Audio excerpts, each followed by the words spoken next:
Hey there friends, it is me HLModTech, and I got some sweet tips for you for when you're working in Google Classroom. So my friends, let's get cracking. Alrighty friends, today's lesson is about Google Classroom. If you hit your classroom, whatever class you're in, of course you need to watch the stream for all the important stuff that's just coming up. What I need you to also know is about the Classwork tab. If you ever see a blue dot, that means you did not turn in the assignment.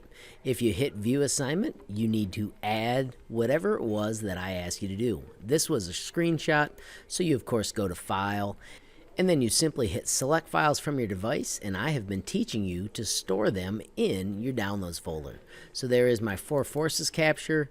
I can then upload it and turn it in, and at that point I will no longer be bugging you about missing assignments.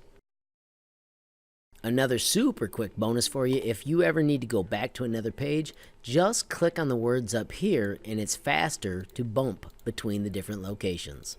Alrighty friends, if you found this useful, please hit the like button. If you got a question, comment, or suggestion, add it down below. If you haven't subscribed yet, what are you waiting for? Smash that subscribe button, and last but not least, hit the notification bell if you want to be the first to know when there's a brand new video from me, HLModTech. Thanks for watching. Have a great day.